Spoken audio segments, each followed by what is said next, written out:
Alright guys, so I'm going to make a little video, hopefully help some people out because I had a lot of trouble finding anything that was showing me exactly what I wanted. So I figured I'd make this video, make it a little easier for you guys to find, and hopefully it works well for you and gives you a little extra movement in Apex. So this is going to be how to do a Steam config on controller for PC on Apex. The config is going to be specifically for how to do the super jump off the zip line. So we'll go in and I'll just kind of show you some examples of that.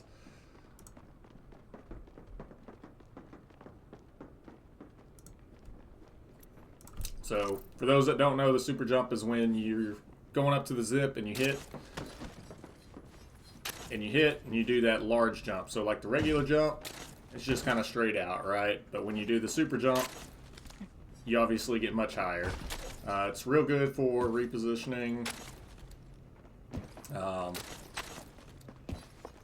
Obviously, there's a lot of things you can do with the super jump, but this is going to be set up to where you only have to press a singular button in order to do that super jump. Normally, you have to actually press XAA, so it's 3 inputs, and you have to get the timing down right in order to do it. It's obviously much harder to do 3 inputs, so this Steam config will just have a singular button where you just run up, press, and it'll automatically do it.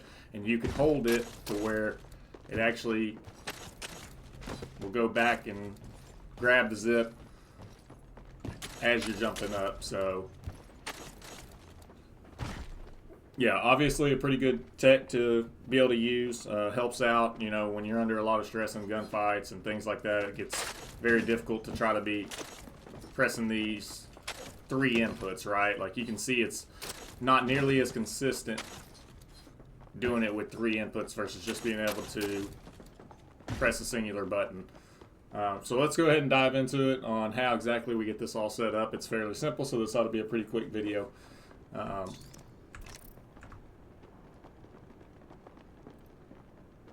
So first things first that you want to do is you want to go into Steam and go to Apex, and then you'll see over here that you've got your controller thing. You're going to hit that. As soon as you hit that, it's going to open up your Apex Legends controller settings. First things first, you need to make sure that Steam input is enabled. So if this says enable Steam input, you need to hit that. If it's enabled, it should just say disable Steam input like mine shows here.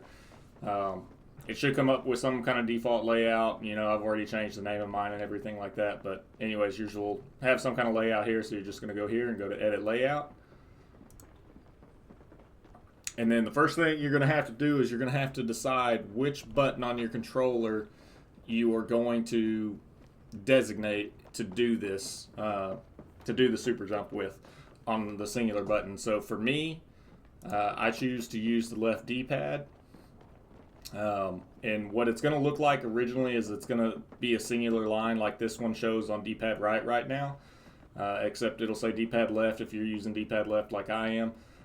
And what you're going to do is you're going to need to have a 2-command system. So in order to do that, you're going to hit the settings here.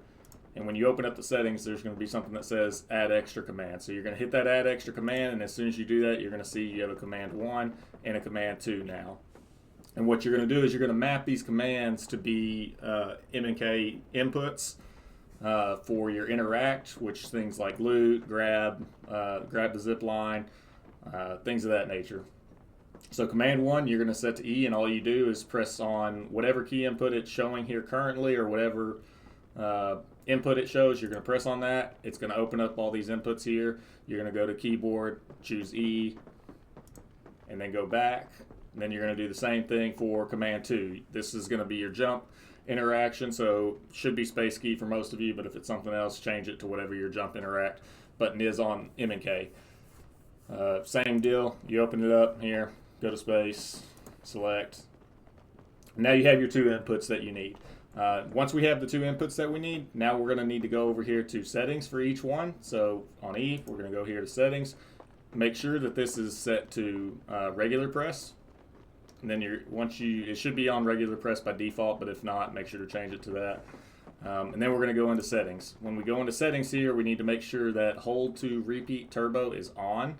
Repeat rate's going to be 10, haptic intensity off, fire start delay 3, fire end delay 0, cycle and toggle both off, interruptible on.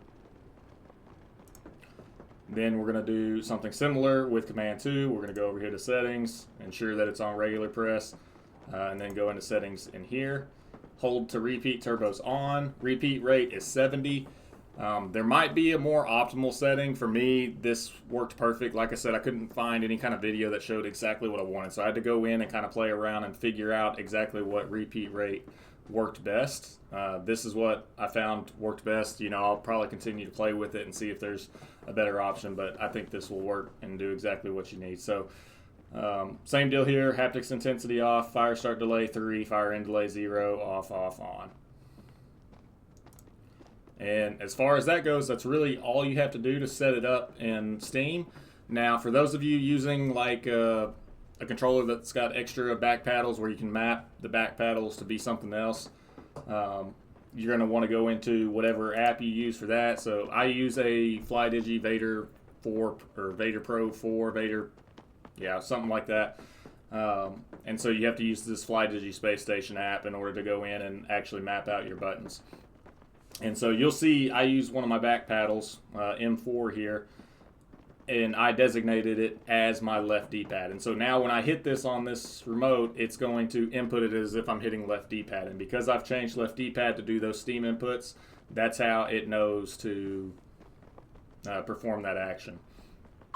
So once you have that set up, you know, to whatever it is, and this is, I will say, guys, like, it is preferable that you have a controller that can map out to match like key inputs versus like M and K inputs versus just whatever standard buttons are on a controller, because when you start using these Steam inputs, you have to start, if you're using just a standard controller that only has whatever buttons are on the controller, you have to start giving up actions. So like I can redesignate, because right now I'm giving up left D-pad, which, you know, for most of you I think is weapon inspect. So if you want to still be able to have your weapon inspect and still be able to do things like trick shots and whatnot like that for them to show up, then you're going to need to map out another button that's not left D-pad anymore.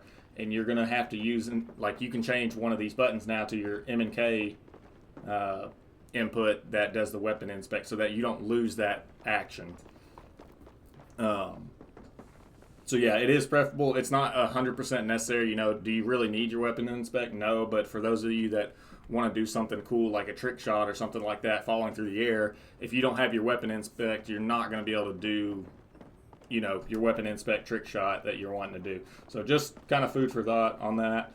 But anyways, yeah, once you have that set up, that's really about it. And, you know, you can go back in. There is a little bit of a timing thing you still have to learn. Like, you'll see that if I'm far away and I hold it, it doesn't always do exactly what I want, right? So there is still a timing aspect to it that you'll need to practice.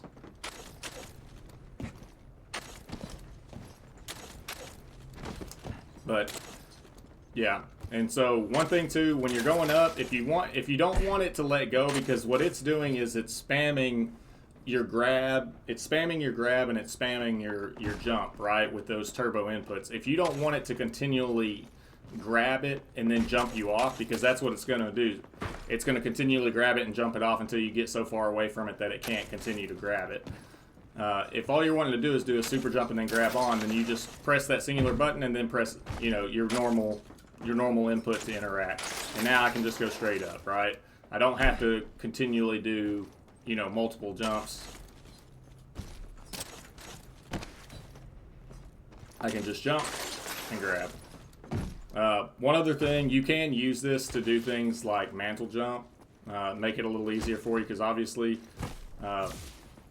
just real quick, for those of you that don't know, on a mantle jump, you're going up a zip, coming to the ledge, you grab, you look up, and when you go to do a mantle jump, what you have to wind up doing is look up high enough to get that interact. So once you get this high, once you look up and do it, whoops.